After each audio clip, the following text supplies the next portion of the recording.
there is a problem with the loading of this PowerPoint, sir. Can you start with your presentation so that Mansi Madam can present in the second part? All right. Second part. Right, sir. Thank you, sir. Yeah. Sir, service start, sir. Yeah. Please go ahead. Yeah, sir.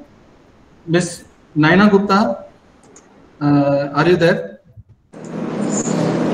Hello. Yes, sir. Madam, you please introduce today's speaker. So that we will proceed with our third workshop. Thank you. A very good afternoon to one and all. It's my great pleasure to introduce our speakers for today's workshop, Mr. Krishna Kumar Sadhu. Mr. Krishna Kumar is an architect planner who has more than 25 years of teaching and professional experience in the fields of architecture, housing, real estate and property development, along with the business development activities. His key areas of expertise include housing, real estate advisory and settlement planning studies, and has undertaken studies on real estate property valuation, demand assessment, technical, market and financial feasibility, preparation of RFP documents, development agreement for PPP projects.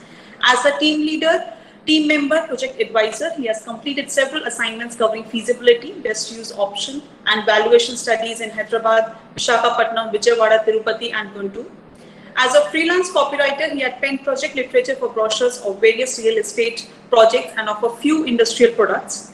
He is also a member of several societies like Council of Architecture, Institute of Town Planners India, Indian Society of Ergonomics, Royal Institution of Chartered Surveyors, International Association of Academics and Researchers, and Indian Institute of Architects.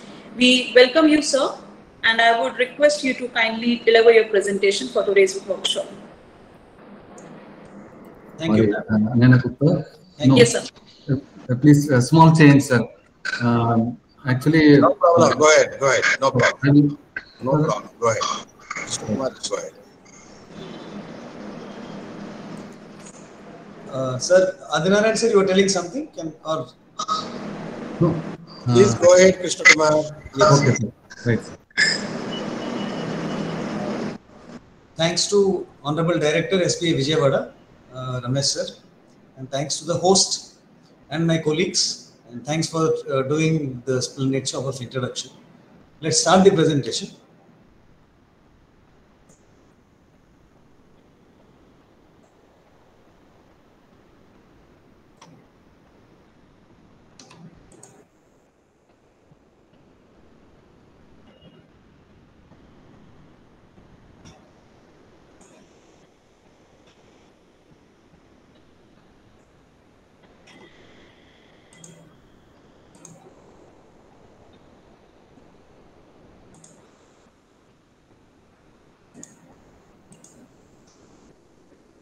Is it visible, sir?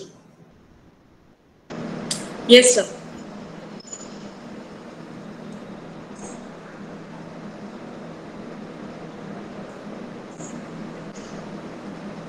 I welcome all to the third workshop of the series of as per the MOU between School of Planning and Architecture Vijayawada and the United Nations Habitat. Today's presentation is titled Housing for All, and what are the opportunities and challenges that are in store for us. Before we get into that, let us try to understand housing in its very perspective. This is one of the three important elements of a human survival out of food, clothing, and shelter. And we all know that it's a place to rest, where our social security, our very own identity, depending on the kind of house that we live, whether it is owned or rented, and it gives all the physical comforts.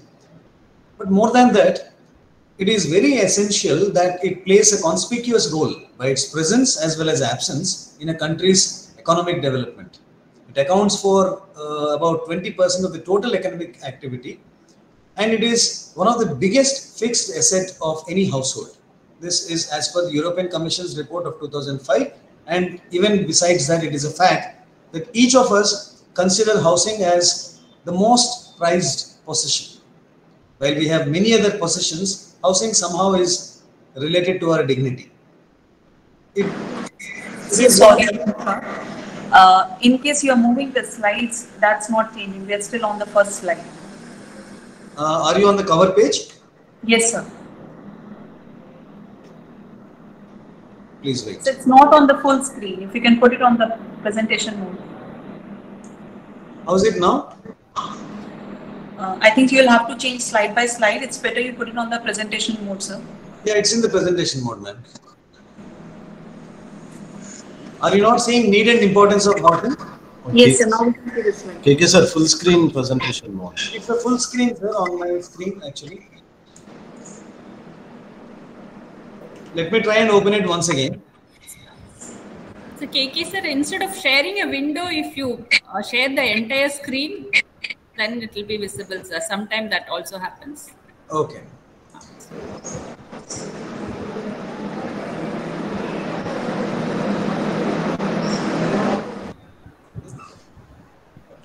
See there once. Is it a full screen now, ma'am? Not yet, sir.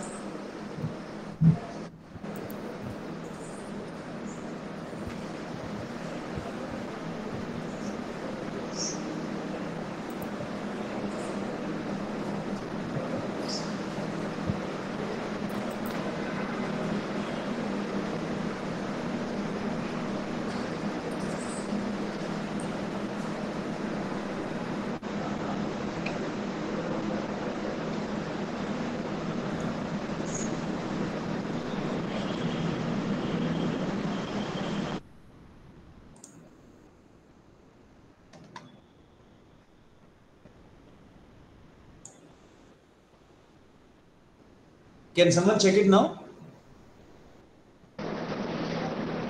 So the presentation, we're not able to see your screen right now.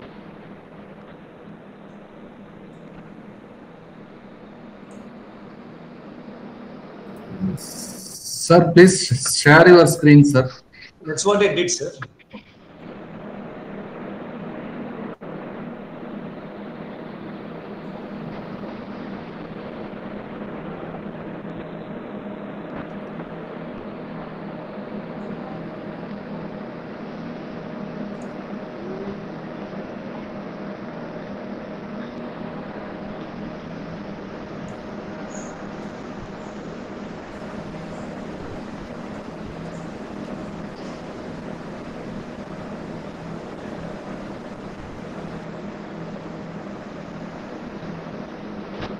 Nana, you are seeing the full slide? The first slide only, sir. It is still not in the presentation mode. And are you seeing the second slide now? No. Need and importance of house.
And how is it now?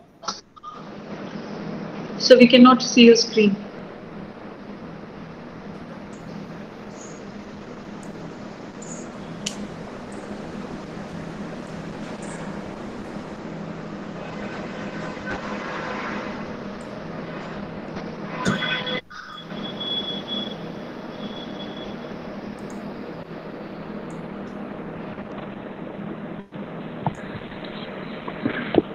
I think we'll have to go with this.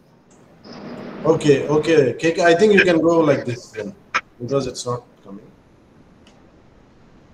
But Srinivas sir, you are seeing need and importance of housing on the screen? Yes, I can see it, but parallelly left side I could see all those slides also. Okay, okay. So we can't see the full screen as need and importance. Okay.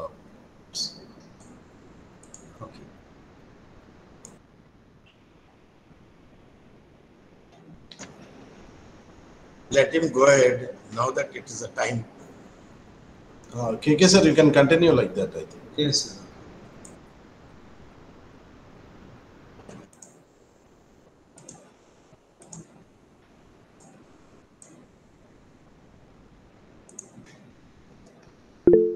Okay.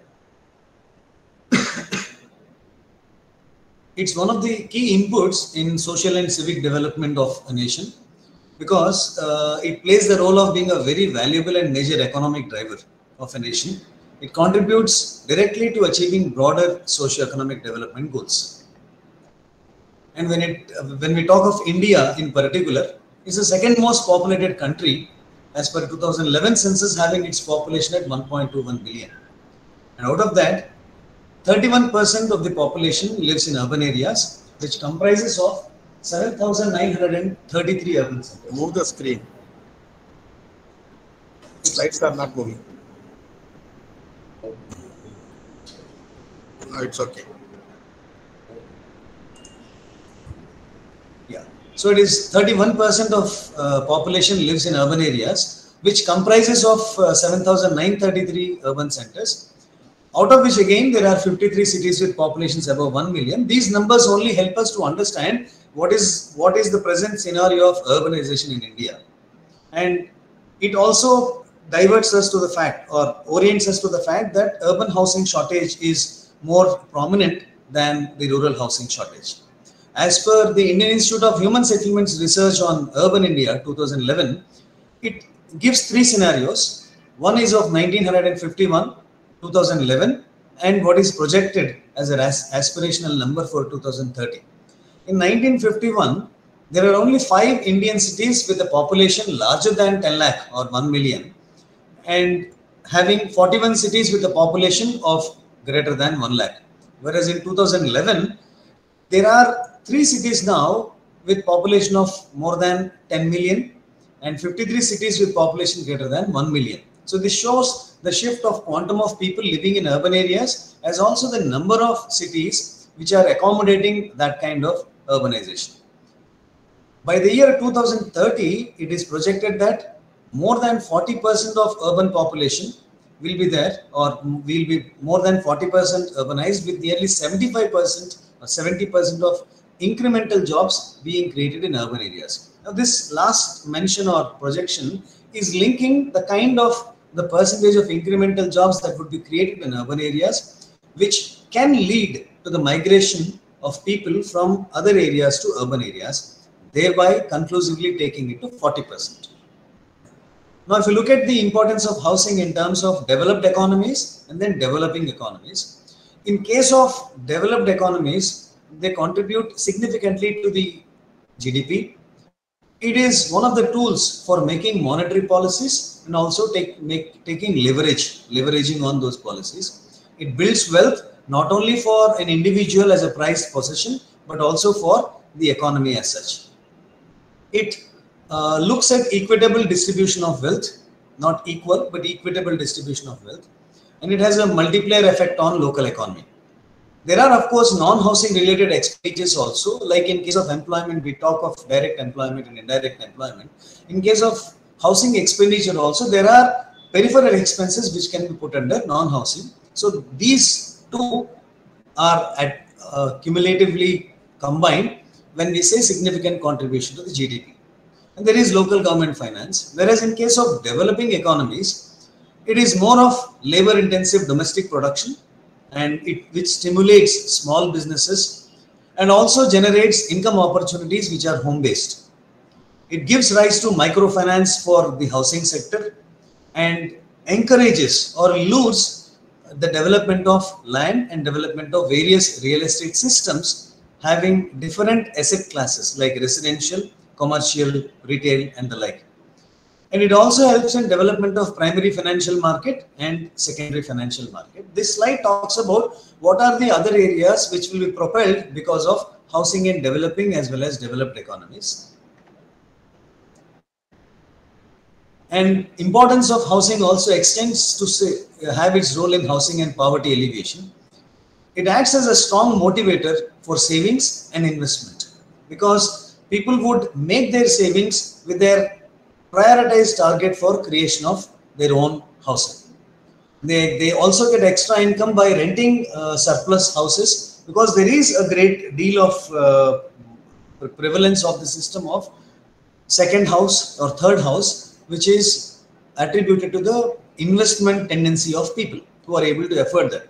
And that affordability cannot be related to any particular class. We can see across markets that there are people who belong to any strata of society, economic strata of society, whether it is economically weaker section or the low income, middle or higher income.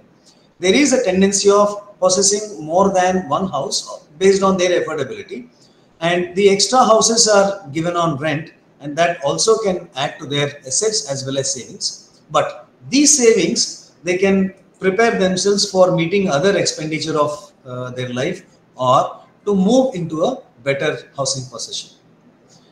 It also allows people to come to jobs in the urban areas, and it helps in the absorption of immigrants across economies. One definitely aspires to have healthy children, healthy homes. That is the importance of housing that is given in one's life, and that promotion of healthy home is also aimed at disease prevention. And there is a humanitarian relief also, that it helps in recovering from natural and man-made resources and reconstruction and economic recovery. It requires community and public participation in the form of community-based organizations empowering women, and it catalyzes civic activism. It also gets benefited by the decentralization process of housing schemes, and the provision of housing right from central to the level of state governments at different states of the nation. It also paves way for capacity building at the local government level. As already said, this enhances economic security, social security, and ultimately leads to stability of a human settlement.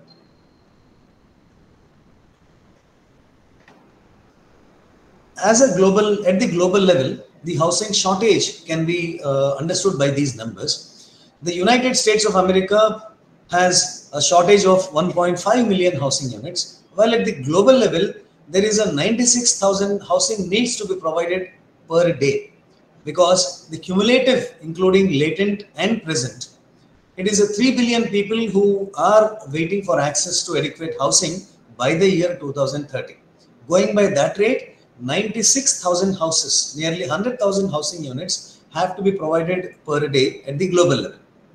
And if you look at Africa, in that place alone, housing backlog is estimated to be 51 million as per the United Nations, with 17 African countries having housing deficits of more than 1 million or 10 lakh units each.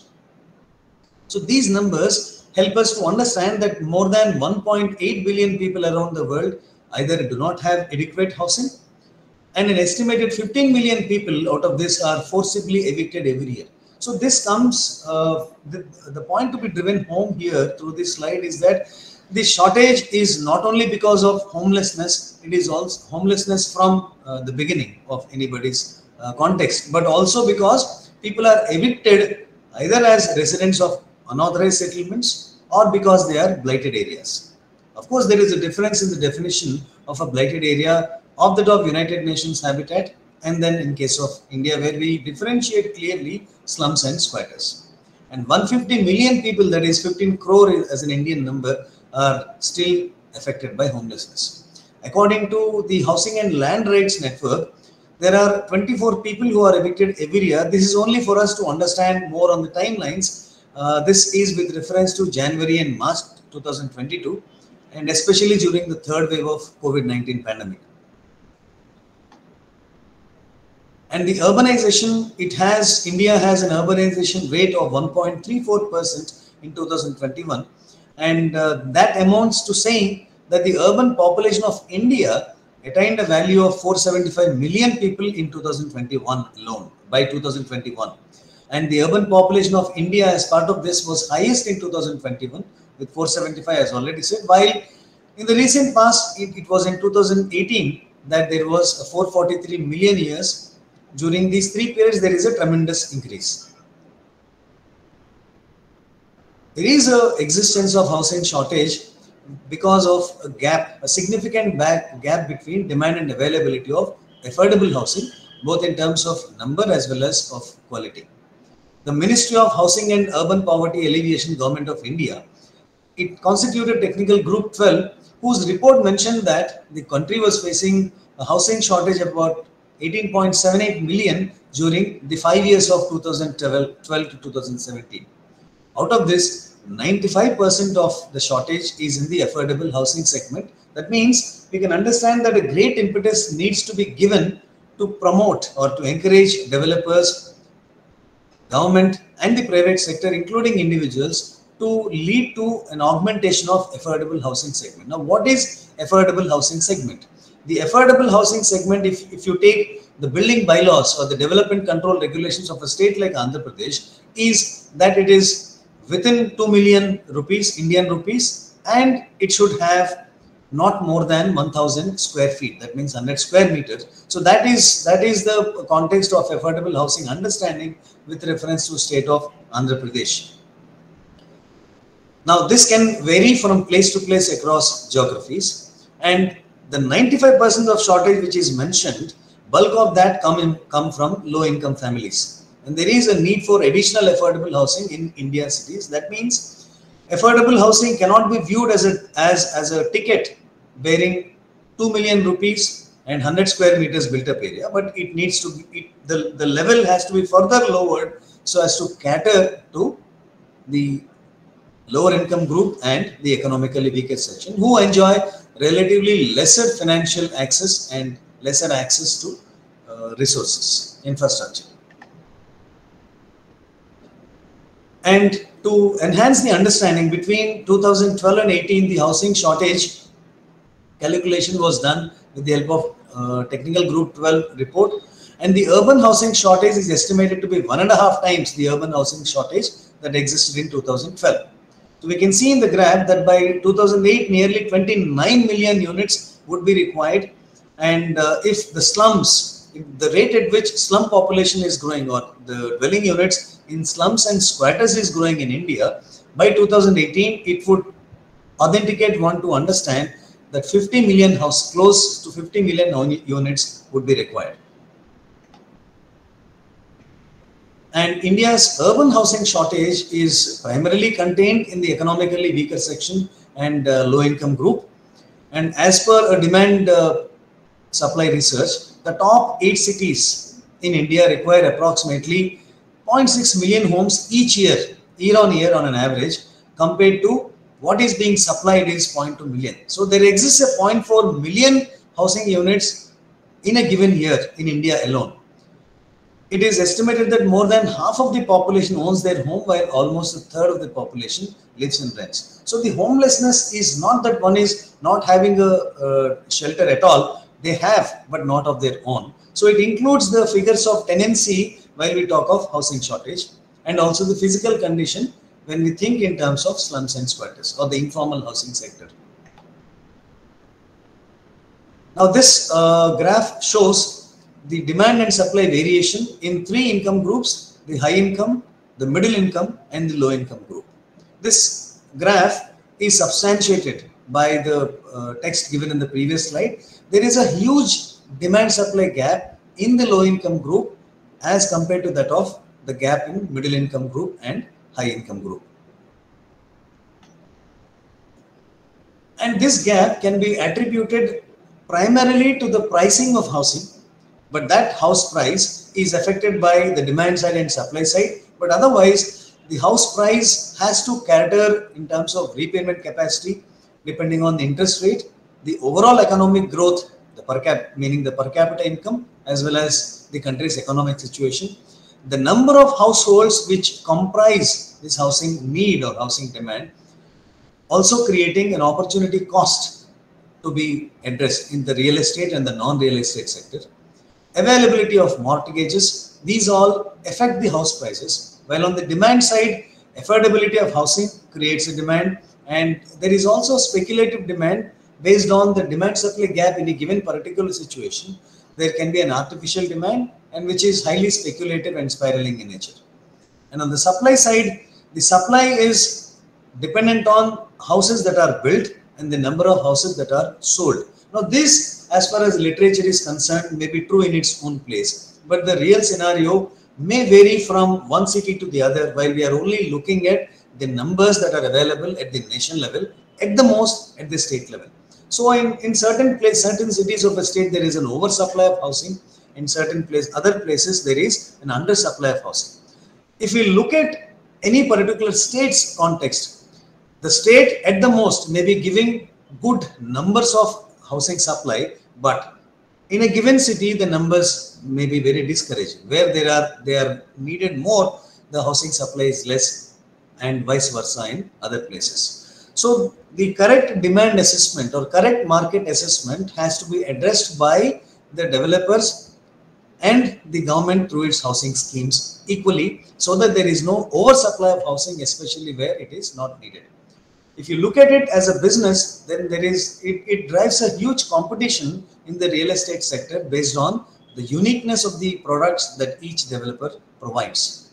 But ultimately, it would lead to vacancy and fall of real estate prices, and that only discourages real estate developers to come up with competitive housing schemes. All this, if there is no clear understanding at any geographical level, if there is no clear understanding of where how many houses are required and in what sector. And having said that, we are all still talking about the national level shortage and at the most state level shortage. The reason for housing shortage in the context of urban area is set of these. There is a rapid population growth. There is a migration of people from non-urban areas to urban areas in search of jobs or due to availability of jobs. And high birth rate. There is a competing land use as against limited land supply. Now, how to reduce the issues and shortages in urban housing as well as slums? By implementing policies or schemes which are place specific, and by boosting the numbers of affordable housing, by building integrated townships. And what is the benefit in building integrated townships? We'll deal with that a little later. This has to also provide impetus to redevelopment, increasing the floor space index limits and building vertical cities. Now, this may or may not be suitable to different cities of India, but wherever it is suitable, increase of the permissible built-up area or development control regulations leading to an increase in the floor area ratio or floor space index can lead to provision of house on the same given parcel of land. That means the per square foot or the per square meter cost of land can be brought down. Same land which can accommodate 5 floors, it gives us square meter cost of land as one number. While on the same land, if it is allowed to build 10 floors, then it brings down by half. Now, what implications it will have on the ground infrastructure, water supply and other physical infrastructure is a different ballgame altogether. But if we are looking at the raw numbers of housing shortage, this can be one way of addressing the housing shortage, that is by increasing or making FSI limits to go up to the benefit of developers, anybody, government or private developers. And there are approaches. Some of the approaches can be seen through the promulgation of National Habitat and Housing Policy, and in other government's flagship schemes, Jawaharlal Nehru National Urban Renewal Mission and Pradhan. These schemes have changed their names, and not only at the policy level, but also at the national level, but also at the state level. Pradhan Mantri Awas Yojana, Rajiv Awas Yojana, Indira Awas Yojana. But the one that is being held right now actively is Pradhan Mantri Awas Yojana, or the Prime Minister's housing scheme.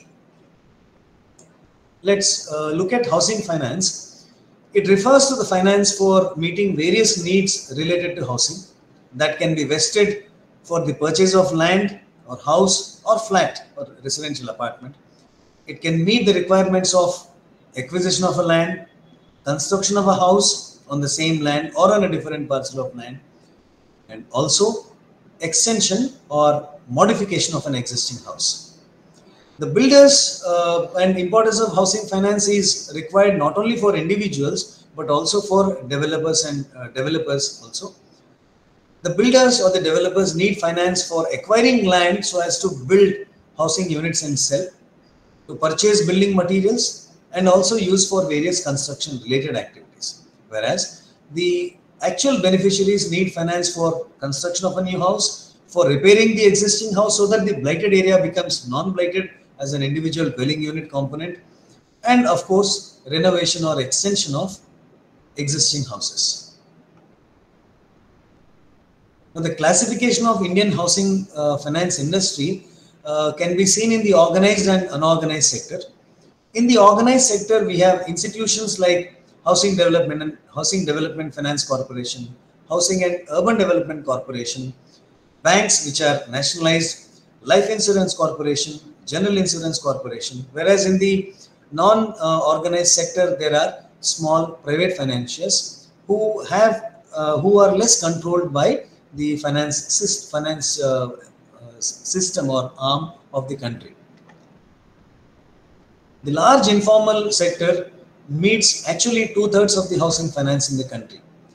This class represents mainly self-help resources for housing finance. It primarily contains money lenders, extended family members from whom we take hand loans, relatives, employers, or the like. And these are undeveloped and loose associates which are formed by people who are similarly placed. Such informal arrangements help individuals to obtain short-term loans, but the loan tenor may not be very secure. And there is a very little integration of the informal segment with the formal institutionalized system because of lack of proof of income, because that is one of the important requirements for sourcing home loans.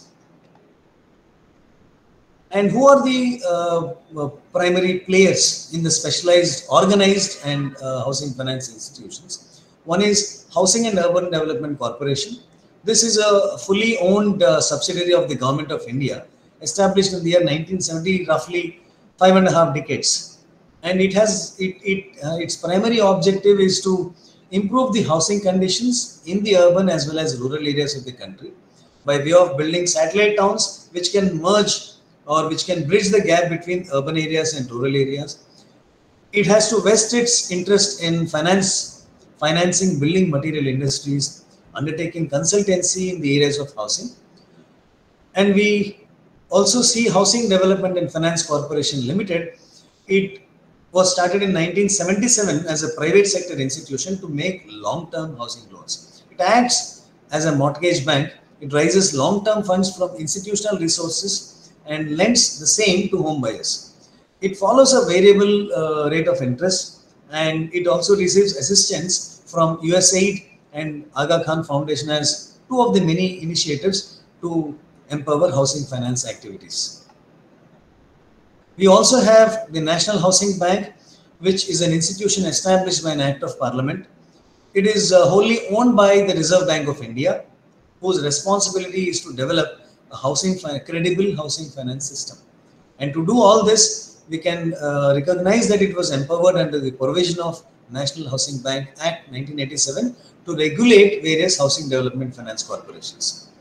And there is also Life Insurance Corporation Housing Finance Limited. It has housing finance is another arm of the insurance major, Life Insurance Corporation. This was incorporated in the year 1989. And it is one of the largest housing finance companies in terms of its market share, only next to the Housing Development Finance Corporation. There are also commercial banks which have emerged based on the report of the working group on role of banking system in providing finance for housing schemes. These banks involve themselves in lending money to the housing sector based on annual credit allocations made by the Reserve Bank of India.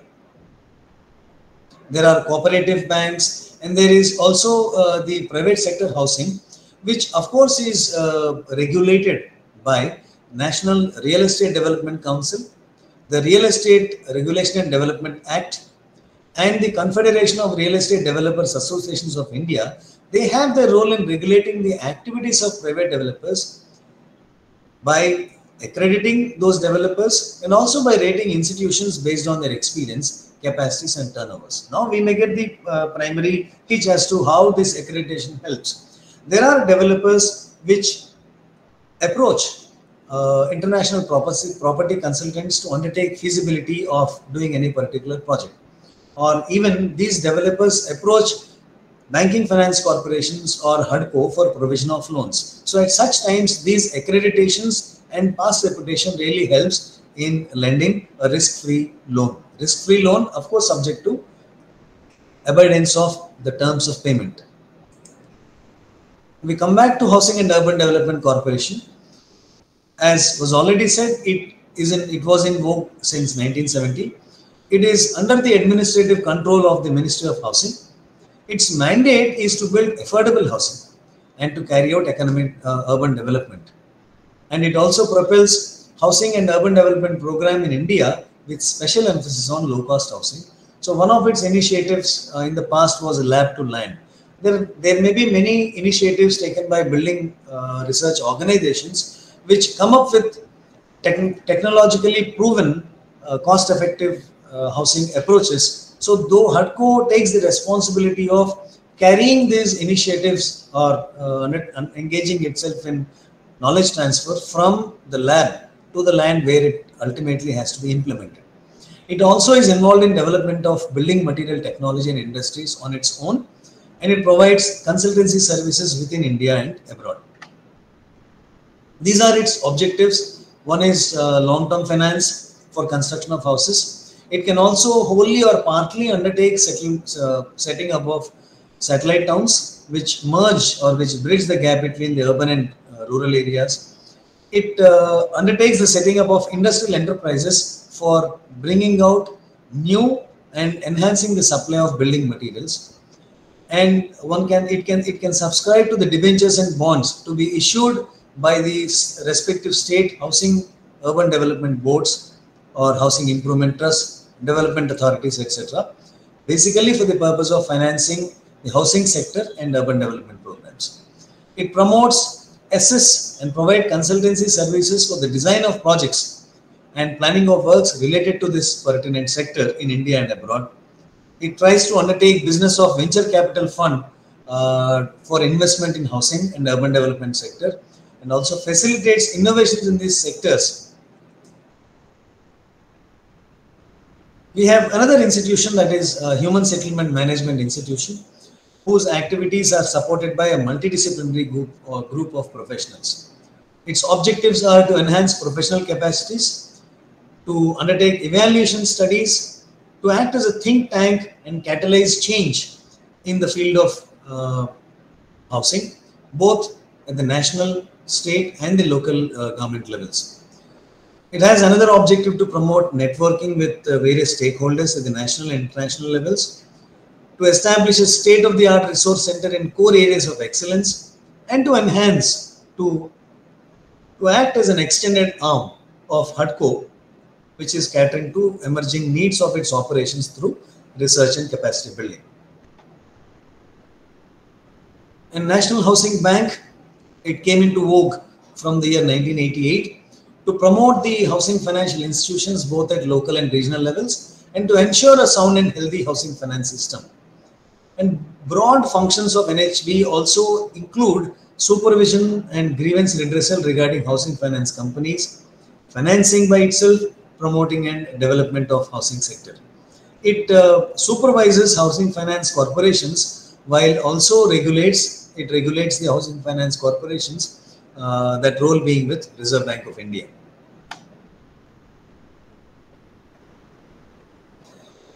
We have another stakeholding organization, that is Building Materials and Technology Promotion Council, incepted since 1990. It has been consistently transferring innovative and alternative building materials and construction technologies in the field. It develops information not only on building materials but also gives consultancy projects to national institutions of national importance like the schools of planning and architecture, where it gave projects to develop various design options for different agroclimatic zones of Andhra Pradesh when it was united with Telangana, that is the two Telugu speaking states. But as a prelude to this development of design options for various agroclimatic zones, there was another project where there had to be a thorough survey and study of various building materials used by different people across the various economic strata, but of course limited to the lower income group and the economically weaker sections. So based on the outcomes of the building materials being used and the cost vested in those houses, with or without reference to the depreciation cost. So that has led to the second project of preparing design options for various agroclimatic zones. It had prepared detailed technology profiles for various emerging technologies like speed floor system, light gauze steel structure, expanded polystyrene core panel system, and the like. Its objective is to promote development, standardization, and mechanization as well as large-scale field application of proven, innovative, and emerging building materials and technologies in the construction sector.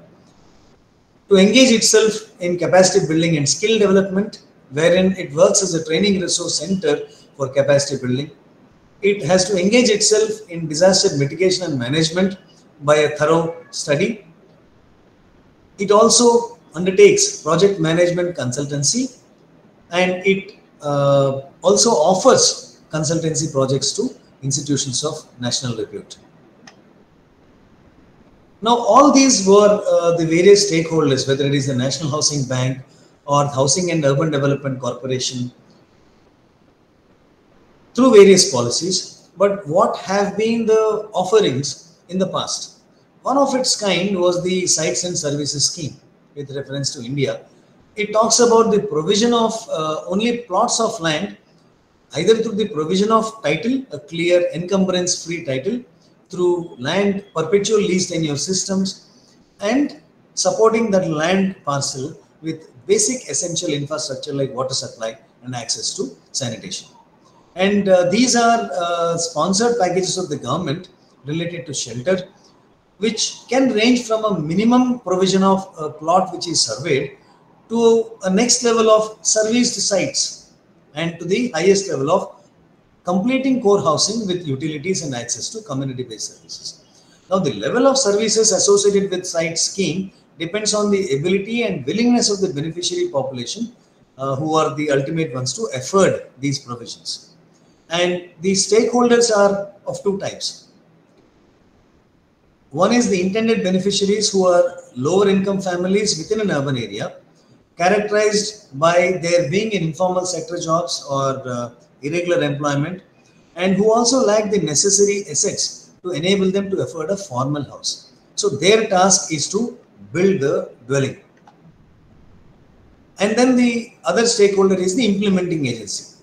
In most cases, this is a government department or a similar body like the State Housing Board, which is operating out of its goals and objectives on a city scale across various income groups. And such agencies initiate sites and services scheme, both for the provision of housing of low income families, as well as trying to address the blighted area problem or the slums and squatters. They have more complex tasks, such as securing tenancy of land, because the available land bank with the government is questionable, or it is different in different parts of a state or parts of the country. So sometimes they have to unlock land banks which are contained with different departments or reserved with different departments. They may be surface transport providers like Indian Railways or state road transport corporations, who have been sitting on idle land parcels, which are vacant land parcels, which have been sitting idle for decades together. So based on their inner vision of the surface transport companies, the state government or the central government, depending on the context, they can influence those companies to unlock the land and increase the supply of land into the common market. So this can address the problem of artificial land scarcity or jacking up the land values in a spiraling manner. Now this is with reference to lands which are available with a transport sector, but there can be lands available with other organizations which do not belong to this. And one more, during the initial real estate slump period of 2005 to 2010, there was a repeal of Urban Land Ceiling Act, because of which a lot of lands came into the public realm, and they were acquired either by compensation or by similar means, and that has increased the land bank of the government. Now this leads to supply of land at appropriate place, if not at the very right place, but at the bulk or at the state level. This has led to increase in the land supply, which can be utilized by the beneficiaries through various schemes, or even by the realtors or the real estate developers to use them for provision of housing on a subsidized basis to various income groups.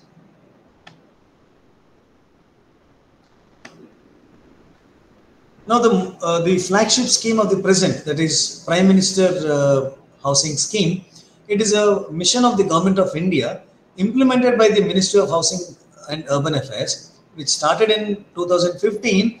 Its target was to complete by 2022. Now we are in March 2023, and of late the date has been extended to meet its target numbers by December 2024. It is known as the Housing for All scheme, and it had proposed to build 2 crore houses for the urban poor in urban areas by the year 2024, precisely by 31 December 2024. That is the extended date as on today. Now there is Prime Minister Awas Yojana, Prime Minister Housing Scheme, applicable for rural areas also, that we would call as Pradhan Mantri Awas Yojana Gramin.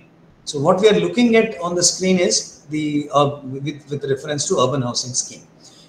Indira Awas Yojana was launched by the then Prime Minister Rajiv Gandhi in 1985, and now it is restructured as Pradhan Mantri Gramin Awas Yojana in 2015 along with the urban scheme. Now it has this mission also has subdivided parts. Not only provision of housing, it is also to engage in the activities of design and planning such provisions, promoting innovation in technologies and materials, also facilitate green buildings using natural resources, and also to look at disaster mitigation and management by being very sensitive to earthquake and other disaster resistant technologies and designs.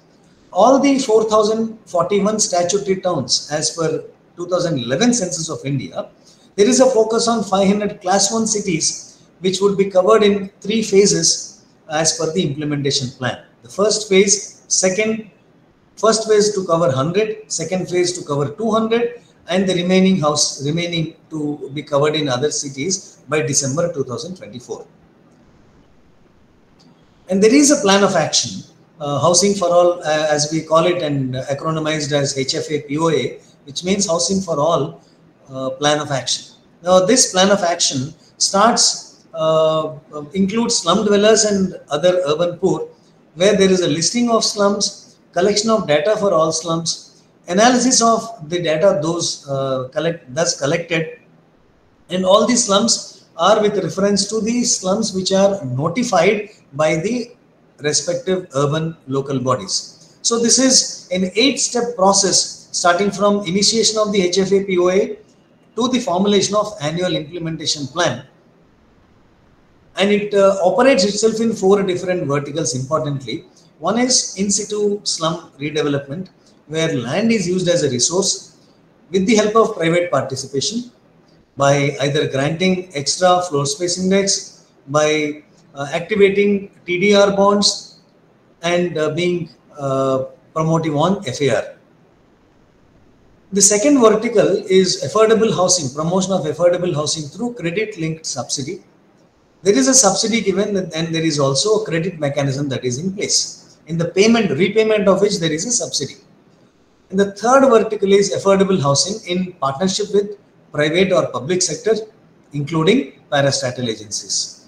And the fourth vertical is a subsidy for beneficiary-led individual house construction or enhancement. That means there is a land, there is a house of whatever scarcity it suffers from in terms of space or the physical condition.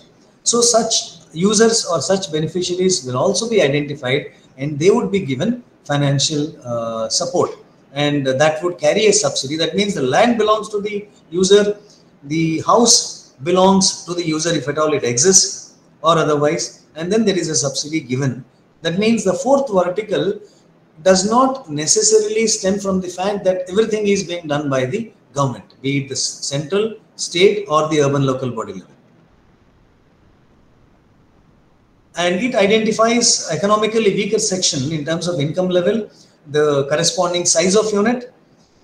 It is 3 lakh per annum as the income level, that is for economically weaker section, and the size of dwelling unit is up to 35 square meters. This is when one can own a land where they can build 700 square feet or 70 square meters. But the involvement of this scheme or the utilization of this scheme and the credit benefit and the subsidy benefit that would be given follows these parameters. Their income should be up to 3 lakhs or not more than 3 lakhs, and the unit that would be considered is up to 35 square meters. Similarly, for low income group, it is 3 to 6 lakhs and 350 to 650 square feet. Please convert these into square meters by dividing with 10. And the middle income group having 6 to 10 lakh, 600 to 10,000 Indian rupees, and the size of unit ranges from 65 to 120 square meters. In addition to this, there are this initiative of affordable rental housing complexes, so as to basically address the immediate problem of people living in slums and squatters. This will provide ease of living for the people who are migrants from rural to urban areas, who must have come and settled themselves in the industrial sector, be it organized, be it unorganized, be it in the construction industry, be it in the manufacturing industry, be it non-formal or formal, so that they have access to dignified housing, which may be closer to workplace. And the beneficiaries are identified like this. A beneficiary will comprise of the entire family, husband, wife, unwed children, and unwed sons and unwed daughters. And this detail is to see that a beneficiary is not identified in the capacity of an individual, but it involves the entire family, so that there is no duplication of extension of assistance, financial assistance or infrastructure assistance. The entire family is to be seen as one beneficiary.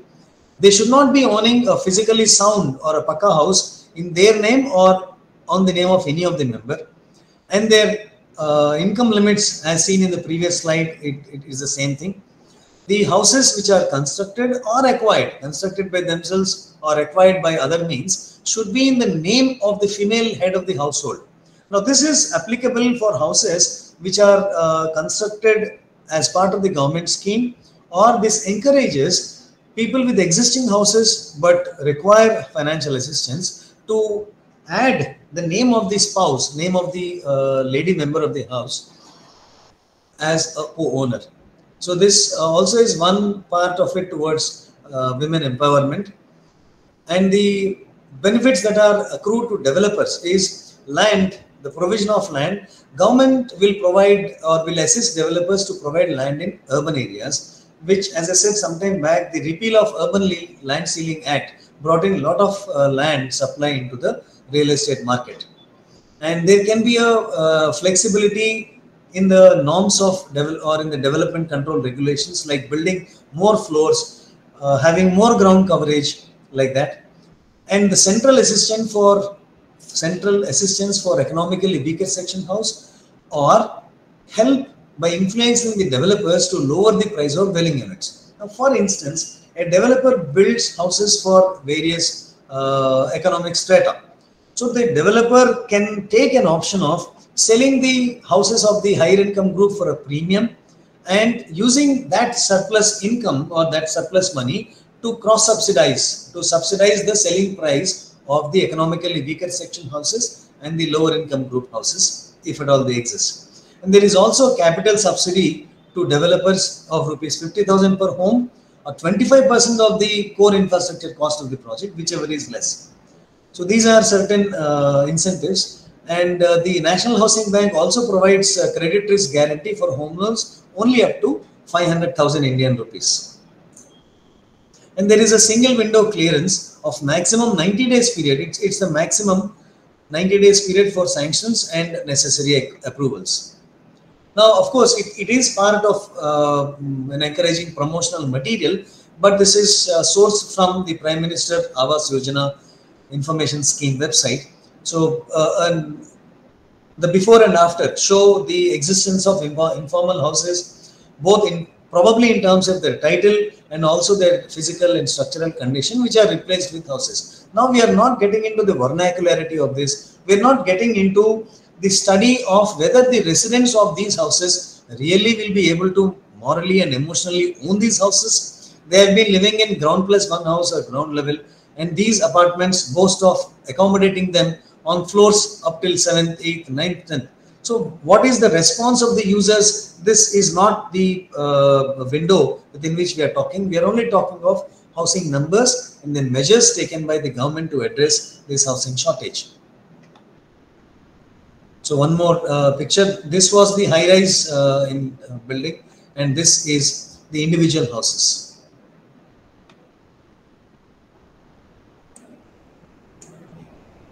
The progress, the number of houses sanctioned, the number of houses grounded, number of houses completed. What is the amount of central assistance given? That is 200,000 crores has been released from the central exchequer, and total investment is 831 lakh crores, and 69.3 lakh houses completed so far out of 122 lakh houses which have been sanctioned under various categories. So only 50% of the commitment that they have taken on hand, not the total shortage. There are few other affordable housing schemes in India. To name a few, there is Delhi Development Scheme. Haryana Housing Board also has floated schemes to provide affordable housing.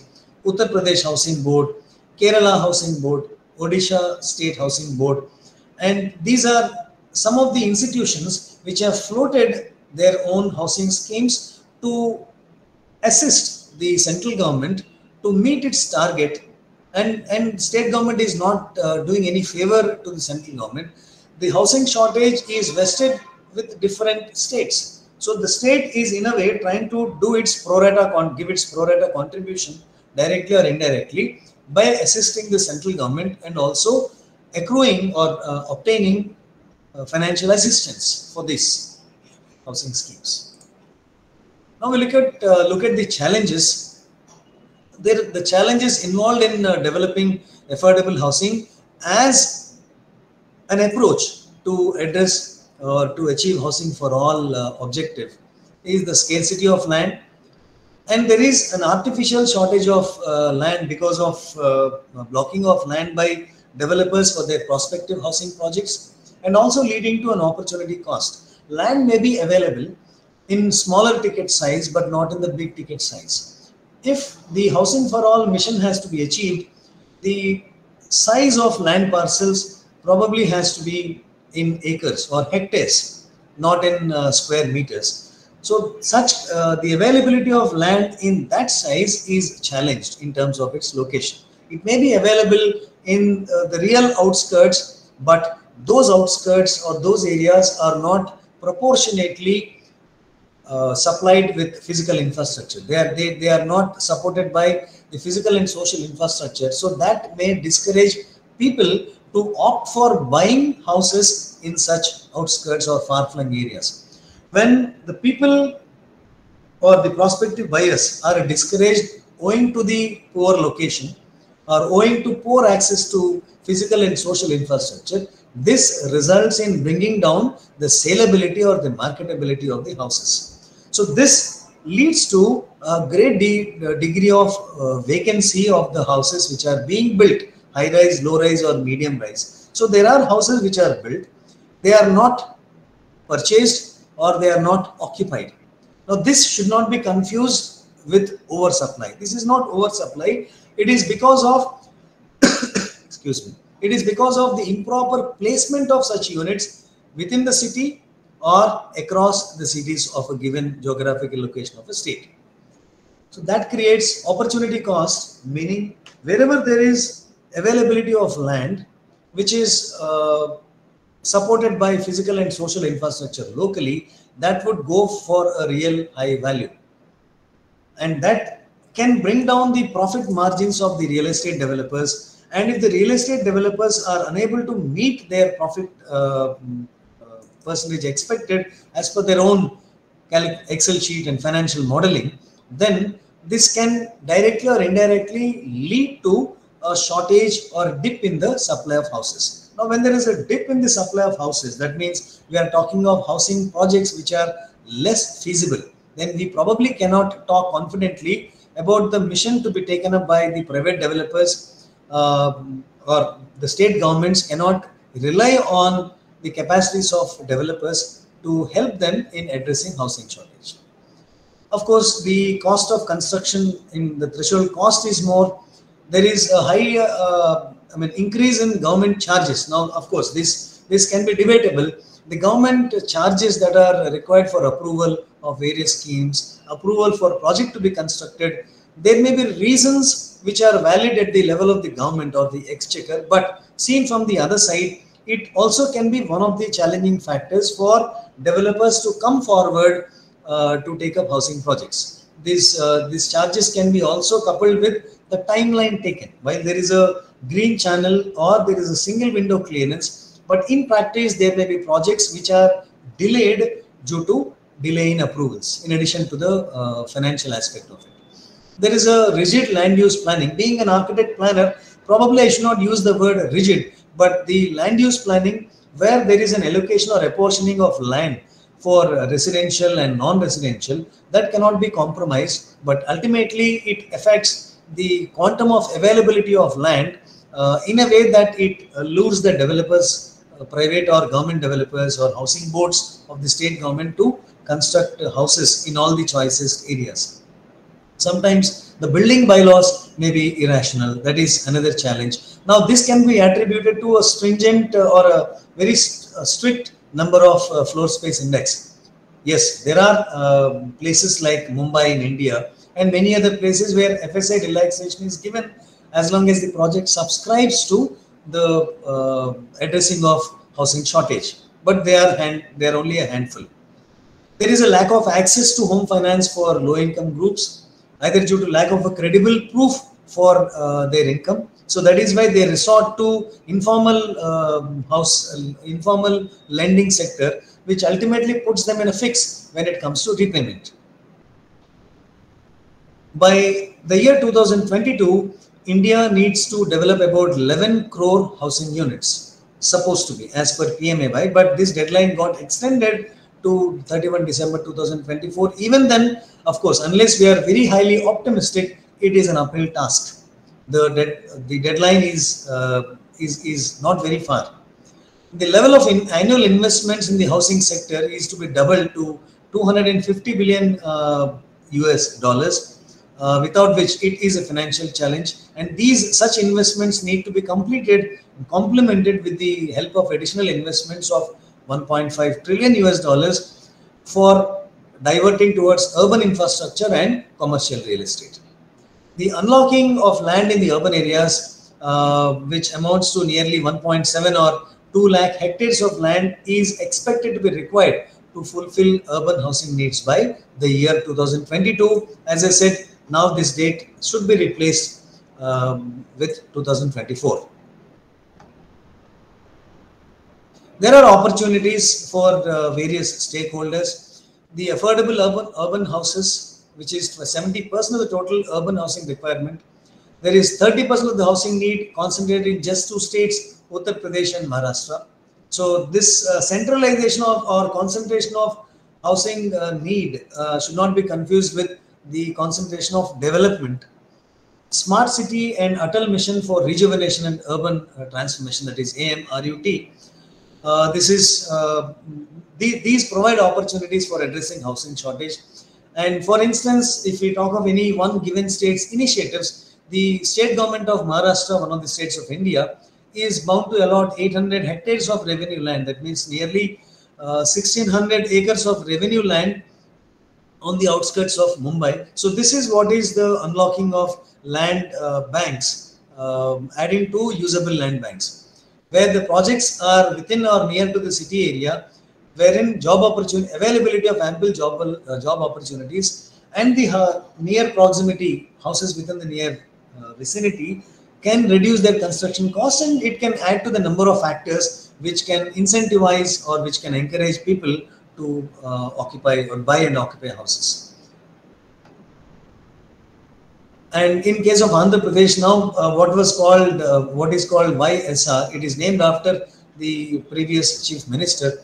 So the present chief minister has launched a scheme in the year 2019 for the people belonging to the economically weaker section. And the main aim is to provide Paka houses among the people who do not have enough financial resources to buy their own houses. It is quite an important scheme that has been launched by the state government of Andhra Pradesh. But there are housing schemes which are additionally provided, which are additionally offering only lands in the form of an integrated township or a housing layout, while fully financing houses for the economically weaker sections. These are the objectives. These are not very different from the core objectives, that is to achieve housing for all, to incentivize developers' initiatives, to incentivize in a way that land bank is unlocked.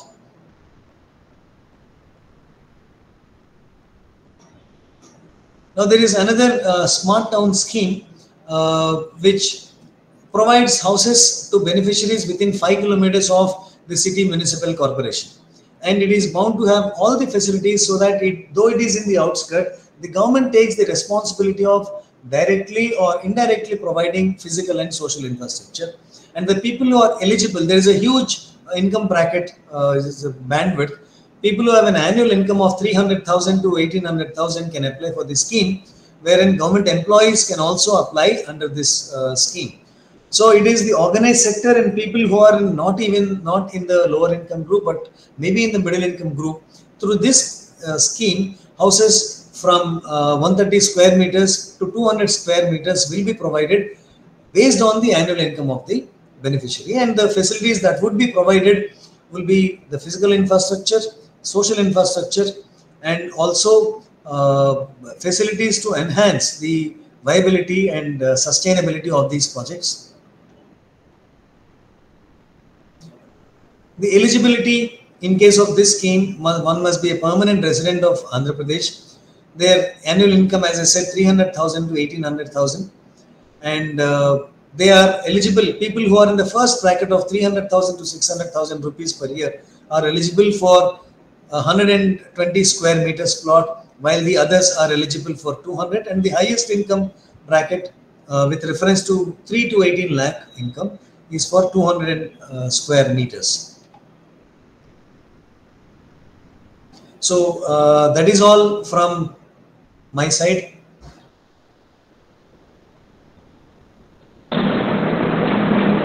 Thank you, sir, for your such an insightful presentation where you have addressed the various need and importance of housing, the housing finance, affordable housing, various factors also which are influencing the demand and supply, as well as the reasons for shortage in urban housing and slums.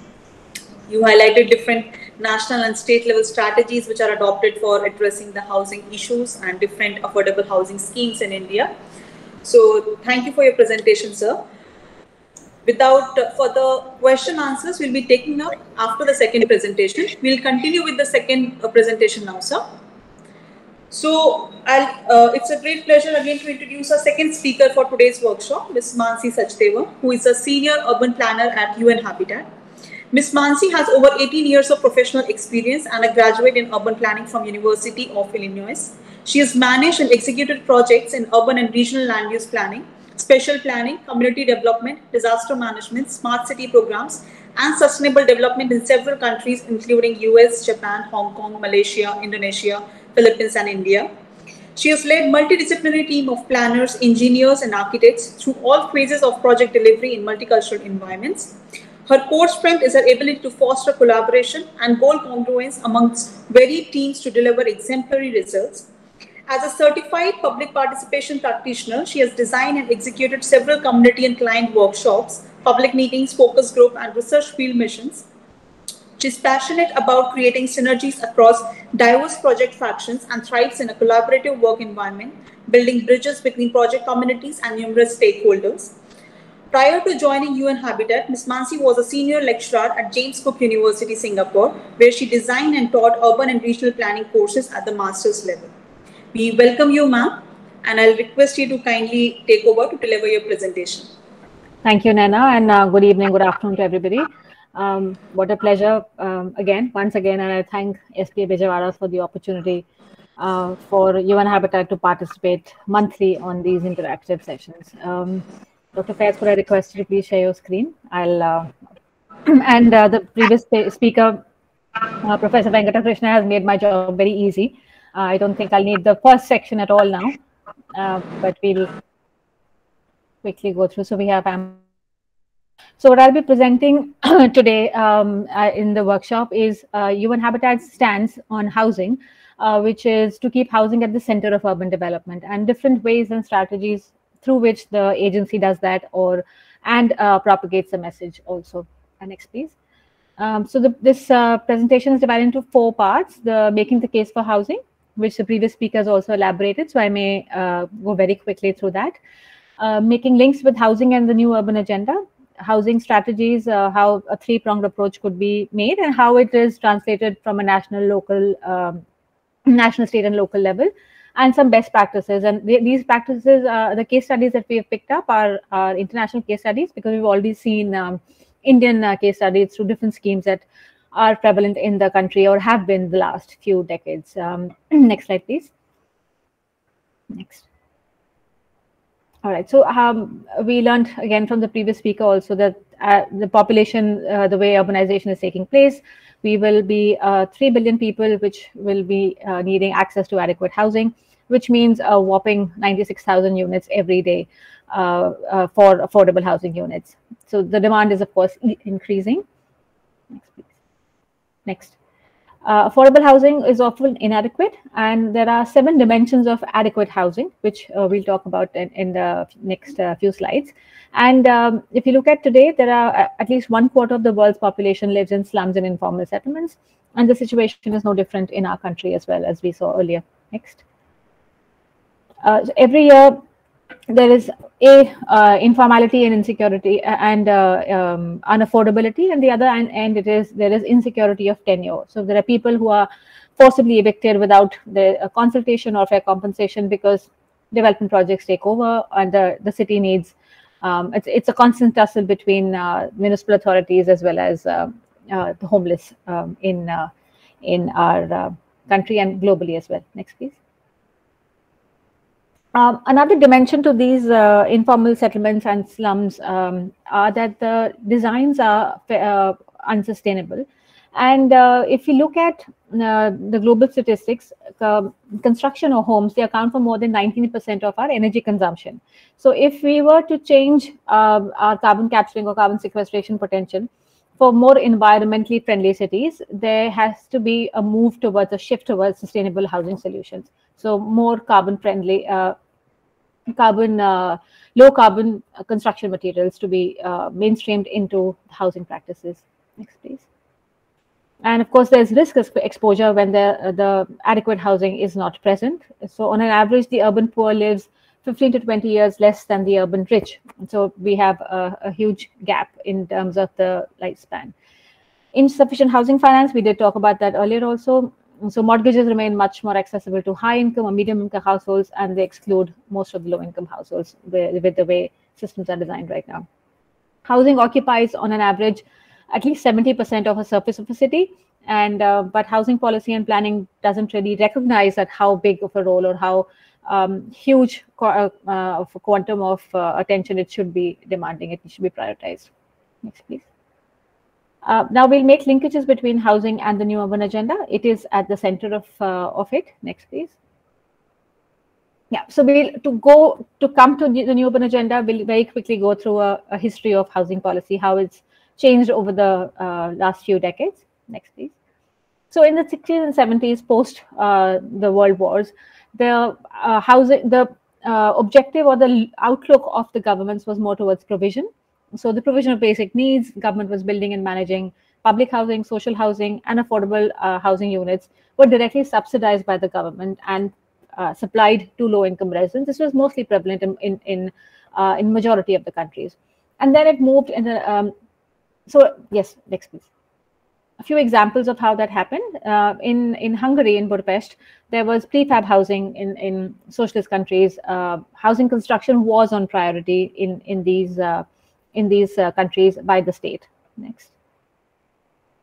This is a snapshot from Hong Kong and Singapore. I'm sure many of us know the way public housing has been designed in both these city-states, where housing construction and slum eradication was combined. It was the number one priority. Land acquisition, development, investments, assigning, all was controlled by the state, and to a large extent it still is. Next, please. And in Northern Europe, public housing was being influenced by the ideas of Le Corbusier and his modern city planning. And there were non-profit associations to build affordable housing for all in post-war Northern Europe. Next. In the 1990s, when we move about 2 decades later, the stance of the governments became to be an enabler. So there was reduced subsidized rental housing. There was a lot of privatization of housing stock, and housing development was left to the market. So there was less control that the state had, and it was more a regulatory role than the role of a provider. So the development was left to the private sector, and then we see a few examples of how that happened and what occurred because of that or due to that. Next, please. So housing left to the market, it also means that, please, there was massive urbanization. This is a view of metropolitan Los Angeles. So there's accompanied massive urbanization, which was accompanied by expansion of cities. Metropolitan regions took over the hinterlands, and there's sprawling growth of megacities the world over. And one example, of course, is LA. There are other examples shown in the slideshow also. Next, please. Mexico City. And most of this growth, as you'll see on the screen also, has been unplanned. It's been sporadic and organic growth, which was accompanied by rapid urbanization. Next, please. Now, this is I don't know if you could do that, Dr. Fez. There's a little play button at the, yeah, if you could just play, it's a snapshot of Beijing. And we'll see how the whole century, 19th century, the footprint of Beijing hasn't really changed much. And then as the policies of the government change along the decades, you'll see the physical impact on, or the impact on the physical growth of the city. Just keep watching. And it's quite an eye-opener. Yeah, of course, there's development of highways. So we see development along these highways. And then as soon as the private sector was brought in and enabling infrastructure, enabling regulatory, yeah. So that's where we are from the 1800s to 2013. We see the expansion of Beijing quite phenomenal in the and taking up more physical space on ground.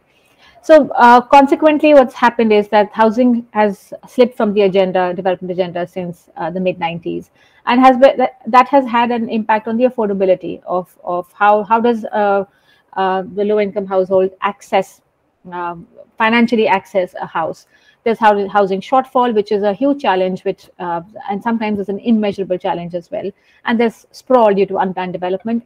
So it's a chicken and egg sort of a situation, because there is no supply, demand's increasing, and then we lead to unplanned development. So it's that kind of a dichotomy where we are. So in the mid-2000s, the discussions were that housing needs to be put at the center, and to realize that this is an opportunity for national governments and subnational governments. Next, please. The graphic here again is showing what we just went through, is how there's been a paradigm shift now from an enabling environment to an investing environment. When the Habitat 3 conference occurred in the 2010s, what has come about of it is a global housing strategy occurred in 2019. It took place. SDGs were formulated post the disaster and the Sendai framework in 2015. And then the new urban agenda was coined with housing at the center as part of the Habitat 3 conference in Quito. So the government enabling approach of the past decades has obviously not delivered for the urban poor. So a more proactive approach must be adopted to bringing housing discussions, scenarios, policy, strategy, all in a very people-centric manner. Next, please. So the 7 things that you see on the screen right now are also what describe what adequate housing is. So this holistic approach realizes and acknowledges that adequate housing is not just about 4 walls and a roof. It's just not about a physical constructed house. It's also about security of tenure. It's about availability of basic services. It's affordability, and affordability in varying contexts is different. Is habitability, how habitable, how climate sensitive that house is. Accessibility, is it connected to the rest of the city, and how far or near are you from your place of work? Location, of course, is also similar. And cultural adequacy, is it adequate culturally? And that then comes to the per capita space that is recognized to be acceptable in different contexts. So now there are 2 tracks to meeting demand for new affordable housing. It could be a curative track or a preventive track. And a lot of emphasis is now being given to upgrading or renewal instead of in addition to creation of course, new affordable housing stock. Next, please. So this is an example of Indonesia. And Indonesia, like you'll see in our metropolitan cities, has their urban villages are called kampungs. And this is an example where a parallel housing market, the kampungs were renovated, were redeveloped, and the housing stock in the kampungs had consistently investment was made in these kampungs so that so it's almost in situ development, and it's constant upgrading that's being provided by the government. It's taken as a whole unit, and upgradation loans are dispersed so that people have incrementally their ability to improve their living environment and surroundings increases. Basic infrastructure like roads and drains are put by the government, and then through loans, the residents improve their houses themselves. Pretty much similar to what the previous speaker, Professor Krishna, was talking about, the sites and services approach. But here, of course, it's already built, and it's a traditional settlement. Next, please. So there are 3 things that we at UN Habitat's mandates where housing is central. Of course, the SDGs, the goal number 11, target 11.1. It's or the first target of SDG 11 says to provide access for all to adequate, safe, and affordable housing by 2030. So it is a massive target, very ambitious target, but a very necessary target. In the new urban agenda, there is unprecedented recognition of how adequate housing can contribute to sustainable development and people's well-being. And we had good discussion through the previous speaker also on this topic, that how housing can enable human beings to access a lot more than just home. It improves your access to employment, to well-being, to educational opportunities, and of course, to an overall fulfillment and longevity of life. The housing at the center approach, just a second, we could go back, has guiding principles for policies and action for national and local governments to achieve transformations on ground. And the effort here is to position housing at the center of social welfare. So all of the schemes, policies to be pro people, pro poor, while framing the sustainable urban development solutions. Next, thank you. So when we discuss all of this, that housing is not separate from urbanization. It is an intrinsic part of urbanization, and it's also a socioeconomic development imperative that needs to be considered while drafting a master plans or regional plans or any sort of planning exercise, housing needs to be at the center, or the discussion needs to be around housing. Next, please. Next slide. Oh, I think there are, okay. So the housing at the center of the guide, there are 8 guiding principles, and you can do next, Dr. Faiz.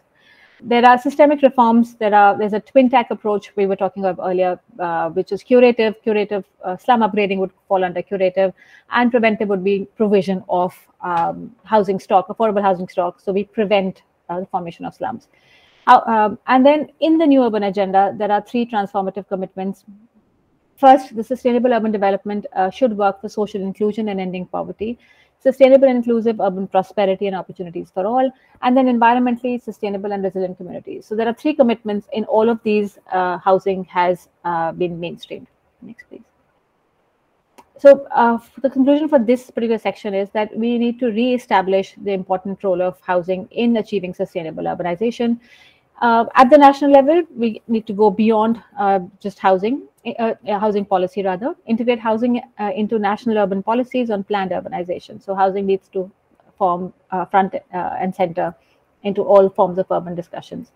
And at the local level, we need to reinforce the importance of housing in the regulatory framework. And we'll talk about that a little bit in the next slide, next few slides. So how do we approach all this, and how do we break this down?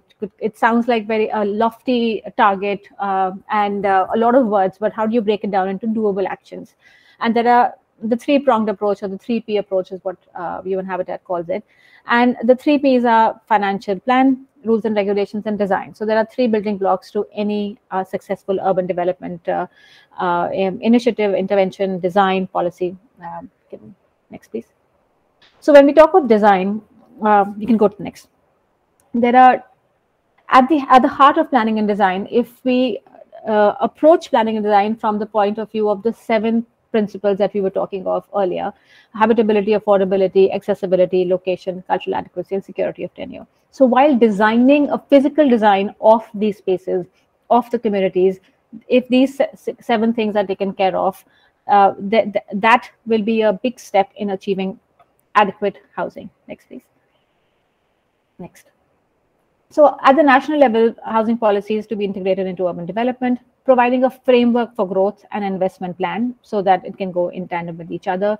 Also, this housing strategy will provide a space for decision making and empowering metropolitan and national leaders to be able to make those decisions, and of course, the planning fraternity. Curative and preventive slum upgrading and housing policies, they can only be enhanced if all of this is integrated and looking towards transformation through policy. And participation, public participation, forms a very key part of it. So to take all stakeholders together, especially for those for whom these policies are going to be working for.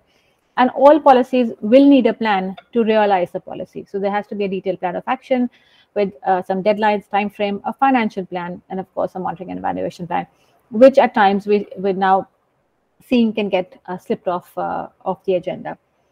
Planning and urban design needs to focus on human rights principles, and often, when we start such a policy, there are good intentions, but the human rights angle, or housing as a human right, sort of slips by, and that needs to be brought back into the discourse. Next, please. There's an example of Sri Lanka housing policy, and there are a couple more examples later in the best practices section. Is that the Sri Lanka National Housing Policy, it recognized the demand for smaller and compact apartments in the cities as opposed to informal houses on the fringes of the city. What the government did, they took a high-rise approach, and they thought it was more pragmatic, redeveloping dilapidated inner city areas and actively encouraging then the relocation from informal settlements into these areas. India also has attempted this, but not obviously at a mass scale, but has been, there are success stories from the ground from our country as well.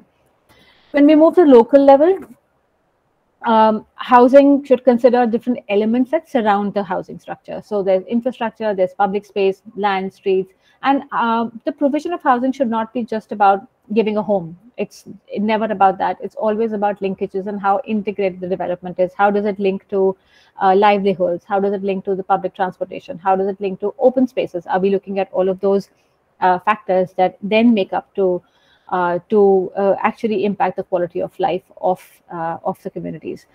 Urban design, of course, plays a very important role. I'm speaking to a fraternity of like-minded people, so I don't have to emphasize on this. That urban design will encourage mixed uses. How do you do planned city extensions, urban infill, especially, so that we are working towards a more compact city growth, which is then complemented with better transport infrastructure for a low carbon footprint. Next, please. And here, I think our role is very crucial. We can take a leading role in making cities more sustainable and resilient. And how do we? So we start with design. We start with how energy consuming our designs are, how adequate they are to the climate and cultural requirements. The planning policy and design will affect the realization of right to adequate housing also for everybody. And it needs to be rooted into the principle of inclusive and participatory planning. All right, next please. The next thing is about rules and regulations. So when we talk of housing at the center, what are some rules? What are these building blocks that will allow us to achieve the housing at the center goal? So we have to have an array of options, and the previous speaker also talked about a number of ways in which this is being done in India. There are different modalities of housing tenure and construction, and I'll share a couple examples from Philippines and Spain also for that. There has to be an allowance given to housing cooperatives as well as co-financing of construction, so that it's not just about constructing a house and providing, but also enabling and augmenting the capacities of the communities to access affordable housing. So people no evictions or protected against forced evictions at all costs. Next, please. Land tenure. So when we talk about housing or access to housing, it doesn't always and shouldn't always mean owning a house. But there are different forms of tenure that can be assured or guaranteed to the beneficiaries or to the communities, so that there are other legal forms of ownership that could be community ownership, and I'll share an example in a bit. And of course, space for rental housing, which we've also started talking at the national level now in India. Next, please.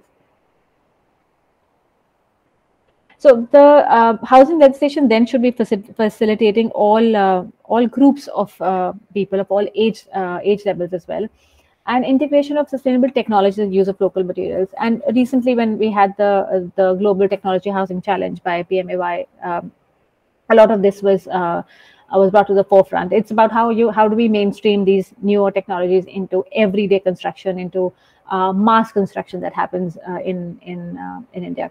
I think a lot of effort can be put in by the RERAs that have come about in the last decade in mainstreaming that.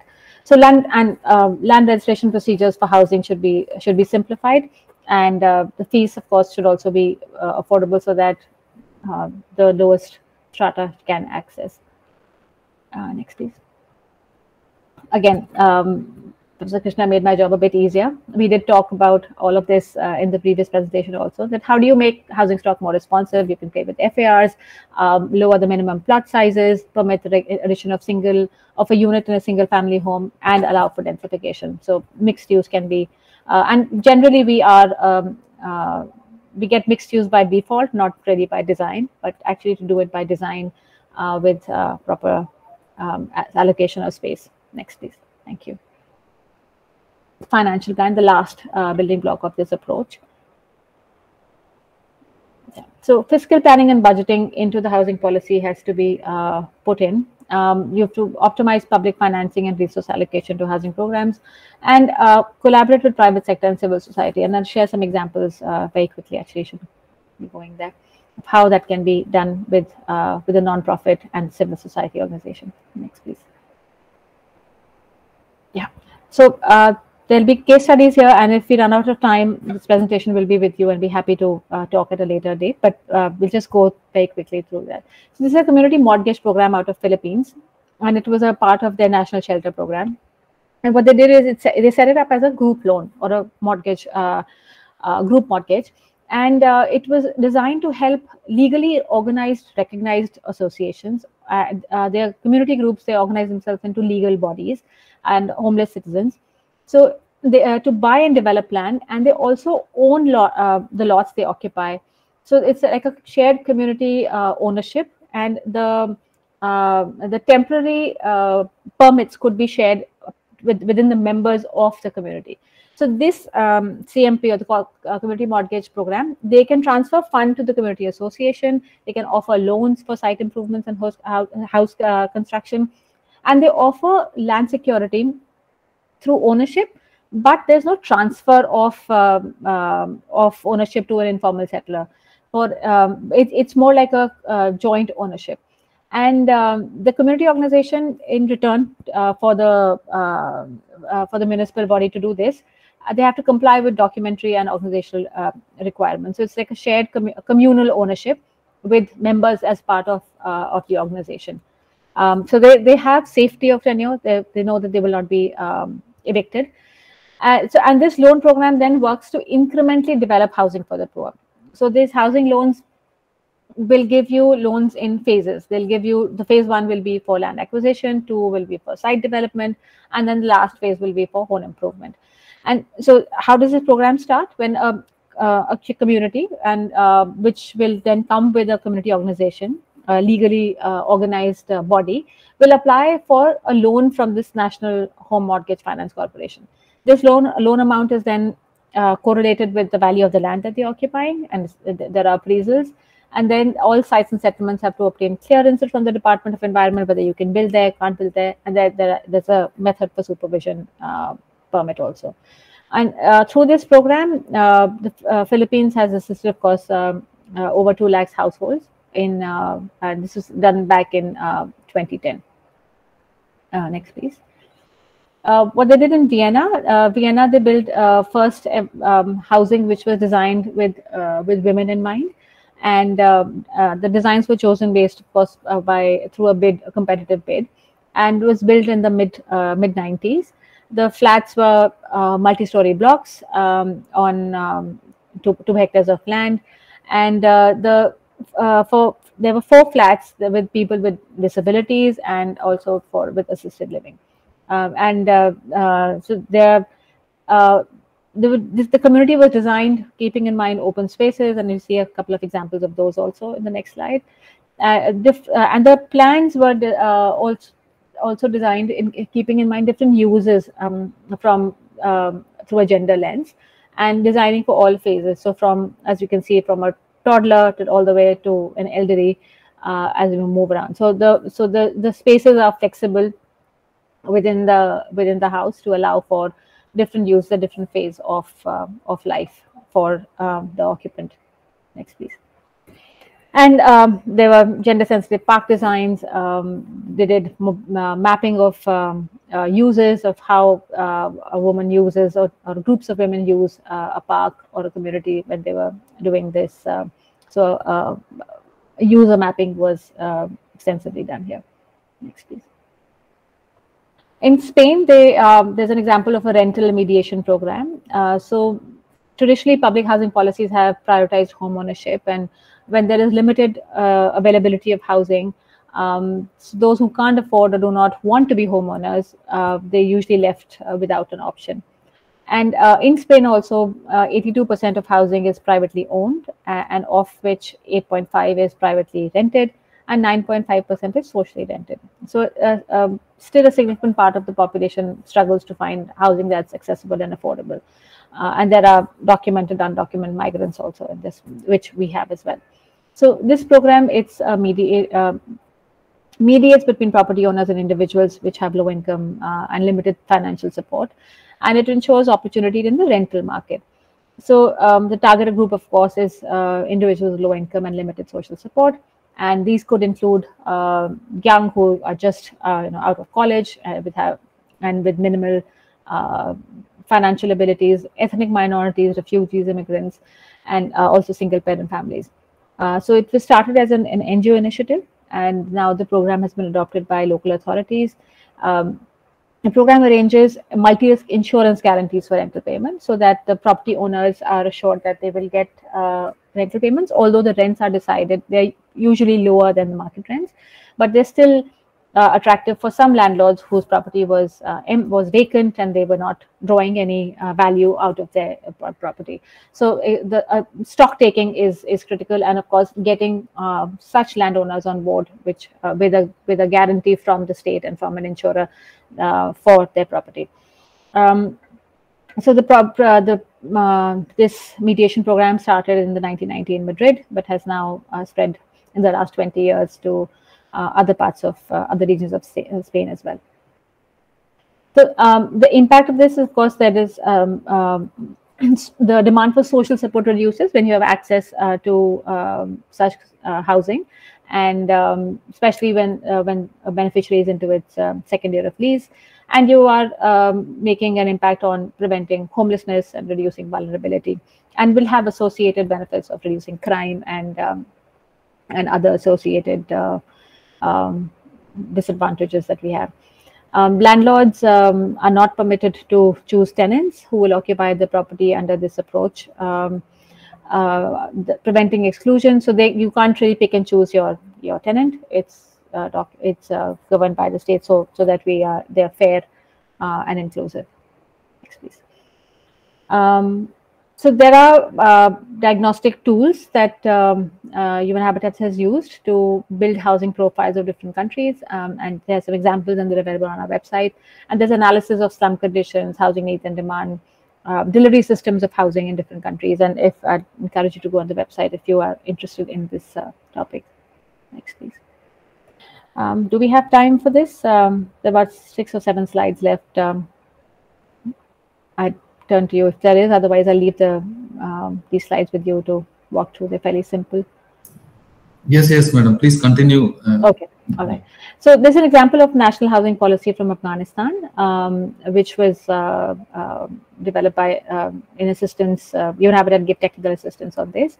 It's a comprehensive framework for the government to address their projected housing need, and again is an enabling environment for the housing sector. And we did an analysis on where does this housing policy fit in the overall regulations of Afghanistan. Next, please. Okay, this slide is not very clear, but I'll walk you through what I think the settings changed. So we looked at, okay, at the top are SDGs and the NUA, the New Urban Agenda, and what are different regulations applicable to Afghanistan. So they have a land management law, they have national land policy. At Kabul, they have a city plan and a national urban policy, which was being developed at the time. And there's a policy on IDPs, which is internally displaced persons. So national housing policy had to see where it would fit into this matrix of different policies that are already existing, and which other policies will it impact or influence as well. Next, please. So it was a mapping done at that point. And current housing system is depicted through this graphic, where there is a financial institution, there are households and financial institutions. They don't really, there's limited capacity of the households to be able to pay back their loans. And in the first place, there are limited resources available for them to in the financial sector to access. So there is a disconnect between communities that are underprivileged or low-income households to access housing. Next, please. And the few alternatives were being were discussed in this. First was that the government owns the land and plot, provides the infrastructure, builds the houses, and then allots housing and to the beneficiaries through micro, and the beneficiary can access finance through microfinance institution. That was first scenario that was built. And the second scenario was that the government always will give service plots, and there'll be investors that will come in to develop the homes, which will then be accessed by the households, and then the money will be going back to the investors instead of accessing a loan. So it will go back to an investor. And then if you go to the next slide, it will be probably clearer. So housing policy identified 5 goals for itself, and they were very ambitious, but very people-centric goals also. The goals were to progressively realize the right to adequate housing for all, increase participation of all sectors in a sustainable, inclusive manner, create effective systems of formal housing supply and finance, and contribute to the sustainable development of cities, and transform housing as an engine of economic growth. So a few things are happening here. One, they recognized participation as the core of in the people's process. Also recognize the importance of housing, how it's front and center to achieve sustainable development, and also to get to economic prosperity or economic growth. So housing will be at the core of all of these transformations. Next, please. The objectives of the policy, there are 9 objectives: to guarantee access to adequate housing, develop inclusive housing finance system, improve affordability of housing by reducing construction costs, increasing the participation of private sector also in the housing sector, on the housing supply for middle and low income group, and increase of land availability for affordable housing projects, increase safety and quality of house construction, and improvement of the capacity of the housing sector for planning, coordination, monitoring, and implementation of these objectives. Next, please. The first objective, of course, to guarantee access to adequate housing to vulnerable groups or those with lower income, is to create a scheme of public subsidies for housing, including direct and indirect subsidies, so that the housing becomes more accessible and affordable to the beneficiaries. Define clear eligibility criteria for allocating public subsidies, and prioritize vulnerable groups and low-income families, single-parent families, or women-headed households. And the database was developed for these housing studies to avoid double subsidizing. So I think it was an attempt for cleaning up the data and providing clear information for decisions to be taken, and to define specific housing programs for targeting particular social groups, like for teachers, for military, amongst others, because obviously the context of the country is quite different. Another was to promote the development of durable housing. It's a conflict-stricken nation, and provide solutions to accommodate IDPs particularly, and promote programs that are for improvement and expansion of existing housing. So to use existing housing as a capital good, and to also promote different ways to increase shared tenure of houses and between families or groups, so that there's communal sharing of tenure. And the way the implementation was on 4 levels. There were technical projects, some regulatory initiatives, and obviously when that happens, there's institutional adjustments that need to be made, or amendments that need to be brought about, and some pilot projects were also suggested on the ground. Next, please. Yeah.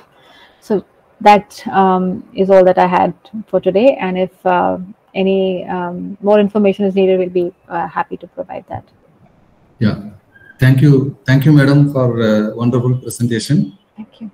Especially you have highlighted the global scenario, global housing scenario, with the different modalities of housing tenure and construction across the globe, and through 3 approaches of housing design, regulation, and financial plans. And also you have indicated some of the international case studies on various housing development programs, and as well as policies that are being implemented, which exhibits the completely the global scenario. I would like to thank both the speakers, especially the first speaker, Architect Krishna Kumar, highlighted the complete housing scenario on Indian context, and he highlighted the housing supply and demand, and as well as the institutional mechanism under which the housing sector is functioning, and highlighted the various Government of India's initiatives, especially on Indian context, So I'd like to thank both the speakers for making an elaborative and exhaustive presentation. Now the floor is open for question and answers. And so that these kind of workshops will become more interactive. So students, the questions from students are invited. The floor is open.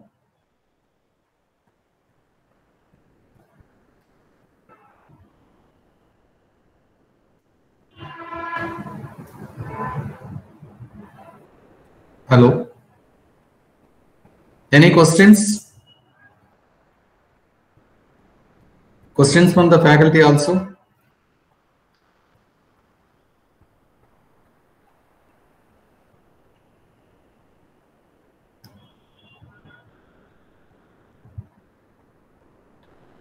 No questions? Hello, sir. Am I audible? Yeah, you are audible. Yes, sir. I had a doubt regarding Indian context. Sir was talking about providing affordable housing for all the different communities.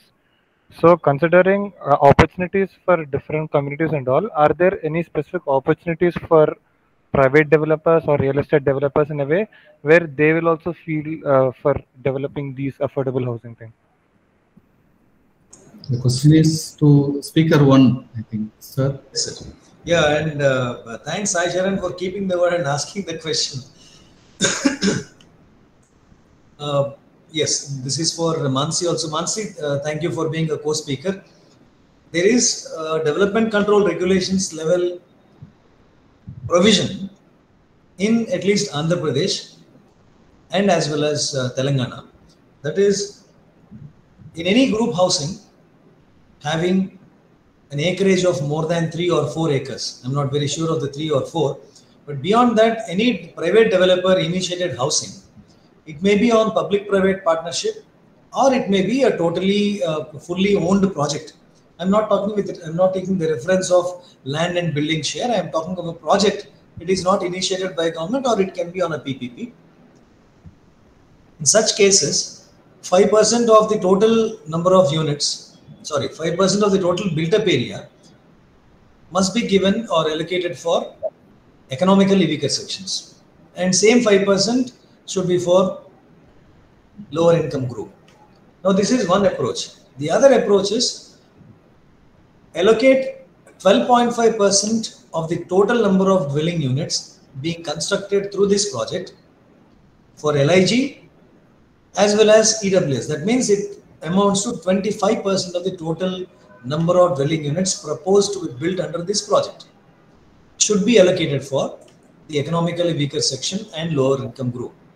These are, in other words, one and the same. They may not be quantifiably same, but otherwise we talk in terms of percentage of built-up area, 5% each, or 12.5% of the total number of dwelling units for LIG and EWS each.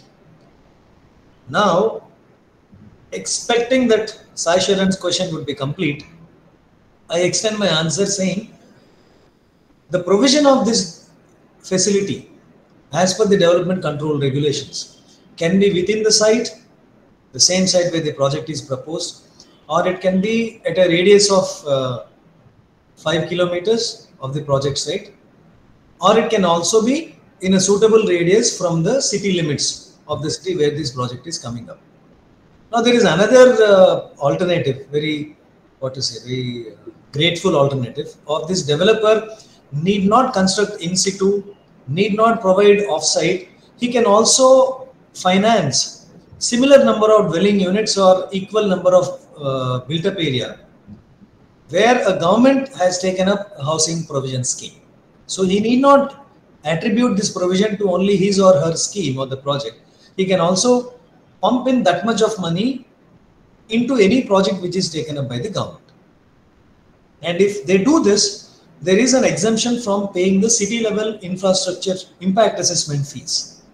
So this is the whole picture. And this boy hails from Housing Studio, that is 4th year. Thank you, Saif, for asking.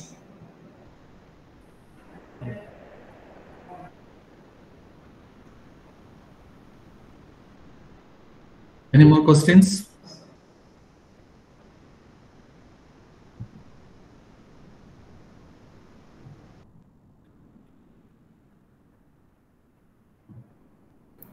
One generic question, maybe both the speakers can answer.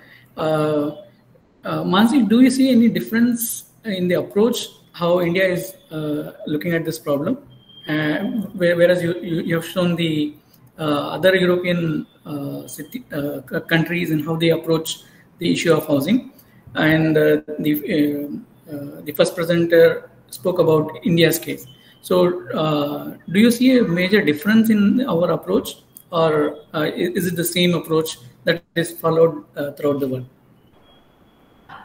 Thank you for that question, Dr. Faiz. I think the difference where I see between India and globally is the emphasis on people participation and the emphasis on community engagement before we design or decide or allocate.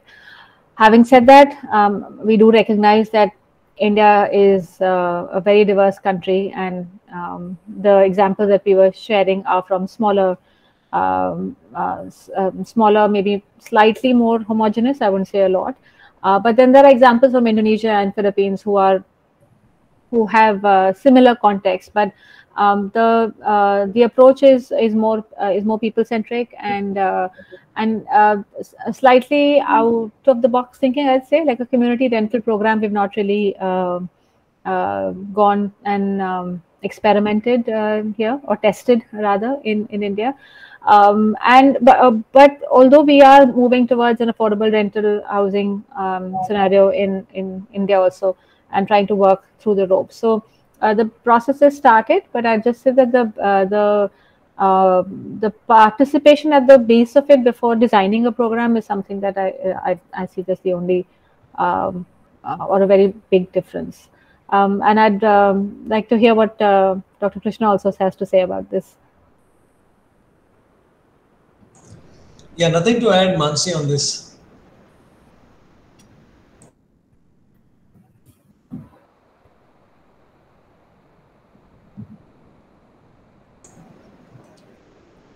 So any further questions?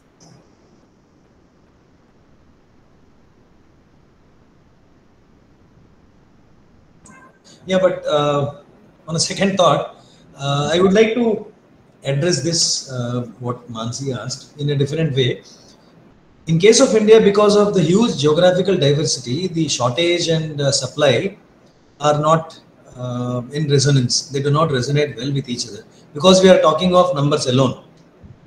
As I said, there is no 100% attention towards where what type of units are required. Because of that, there is either an oversupply, or on the other side there is an undersupply, because they are providing the right number of units, but then it's not in the affordability bracket. So that way there are more chances in case of a country like India, despite huge philanthropic and charity based efforts, still the numbers can't be met. When this occurred, because you said slightly more homogeneous comparatively, so that is juxtaposed with this geographical diversity. Thank you. Yeah. Thank you, sir. So any questions, students?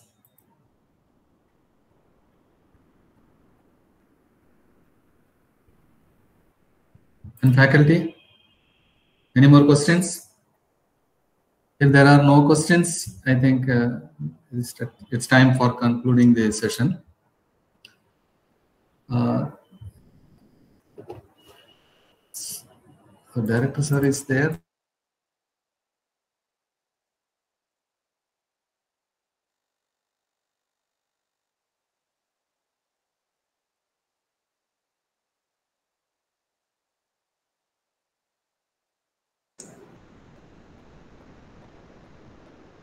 Adinarayan sir, you are not audible. Sir, thank you for both the speakers and faculty members, students, and our sir. Good evening, sir. I'm here only. Yes, sir. So I wanted to say specifically for both the speakers, it was an excellent program. You have given a lot of knowledge, and then our students' knowledge levels also must have been improved the way you have spoken and given a very comprehensive thought about the policies and different countries, especially Mansi Satyavji, you have really made us to enjoy and learn and improve our knowledge levels also. We are very much thankful to you. Krishna Kumar, you also made a very interesting presentation and brought gone to the depths of it and given a very good insight about the housing policies. Specifically, what we have seen in Indian context, maybe 10-15 years back, housing boards were very much active. And then by the private players started coming into the picture and fulfilling certain requirement. These are the several like cooperative housings and other housings also. Still we have today a lot to make the housing for everybody. That was the policy what we are having it.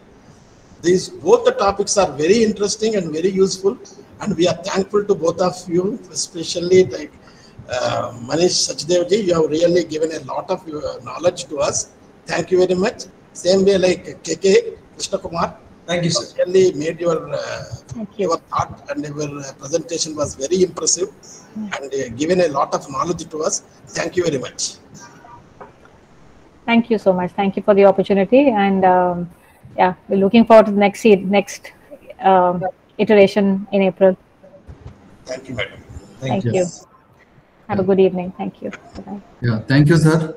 Thank you, sir, for your continuous encouragement and support for organizing this workshop series.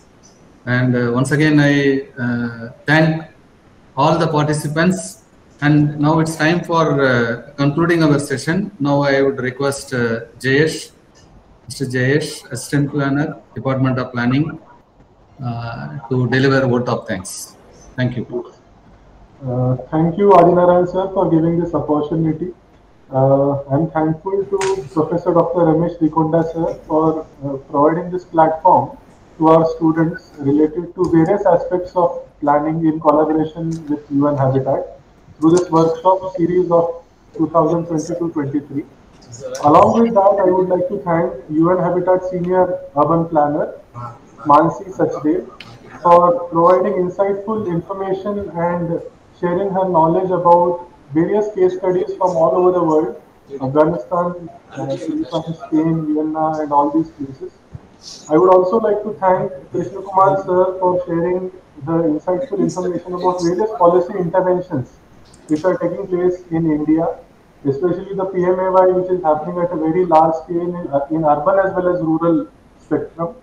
I would like to thank all the participants who have joined the IT team, who has been supportive in order to organize this workshop online. And thank you all who have spent some interactive time, especially Faiz sir and all other students who have asked some questions and made this session an interactive one. I just have one small thing to say.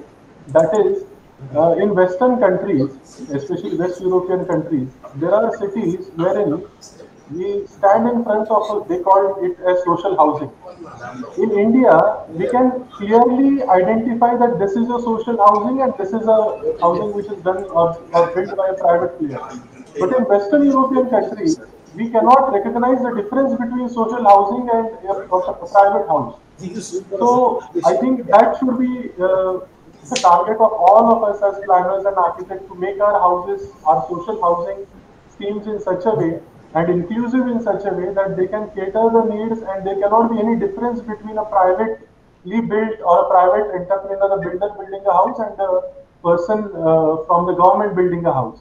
So I think a lot of way ahead is there. PMAY is doing its own job and it's really very successful scheme. But over the times to come, this kind of challenges are there in front of our housing sector in India. So thank you everyone, and over to you, Adinarayan. Yeah, thank you very much, sir. I think we can conclude our sessions. Thank you. Thank you. Thank you very much, sir. Thank you. Bye-bye. Thank you. Thank you, madam.